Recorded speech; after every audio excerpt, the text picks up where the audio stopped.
Су ресурстар маркетинг жауапкершілігі шектеулі серіктестігі мамандары Дулати көшесіндегі мал сою бойынша екі цехты су бұру жүйесінен ажыратты.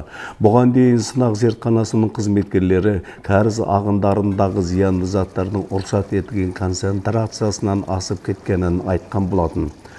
Бұл мал сою орындарының иелеріне арнайы хабарламалар берілген. Жануарлардың шек қарыны, без, тағы сол сияқты басқа да қалдықтарын қанын қалалық кәріз желісіне тастаған жағдайда олар су бұру қызметінен айырылатындығы туралы ескертілген де болатын. Дегенмен талаптар еленбеді, тіпті кәрізде ажырату кезінде жануарлардың қаны ағып жатты. Дулати көшесінің тұрғынының арызы бойынша Су ресурстар маркетинг жауапкершілігі шектеулі серіктестігінің қызметкерлері Дулати көшесінің бойында орналасқан мал сою объектілерін тексеріп қадағалау жұмыстарын жүргізді. Нәтижесінде Дулати 92 және Дулати 88 мекенжайы бойынша орналасқан тұтынушылардың сарқынды суларының құрамында зиянды заттардың шегінен асып кету жағдайлары орын алды. Сол себепті біз осы мекенжай бойынша мекенжайдағы тұтынушыларға өзіміздің техникалық талаптарымызды айттық және өзіміздің ескертпе хатымызды да жолдағанбыз. Алайда біздің техникалық талаптарымыз өз уақытында орындалмауы себептен 20 қараша 2023 жылы біздің қызметкерлер Дулати 88 және Дулати 92 мекенжайы бойынша орналасқан тұтынушыларды орталықтандырылған су бұру қызметінен ажырату жұмыстарын жүргізді.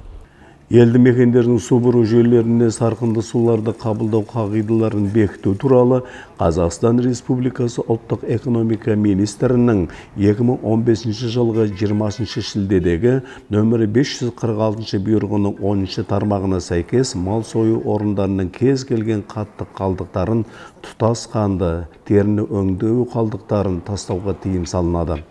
Жануарлардың қалдықтары мен қанын төгу кезінде қалалық кәріз желілеріне ғана емес, сонымен қатар тазарту құрылыстарының бүткіл кешеніне зиян келтіреді. Мал сою алаңдарына жақын орналасқан үйлердің тұрғындары күн сайын жағымсыз иіске тұншығуда.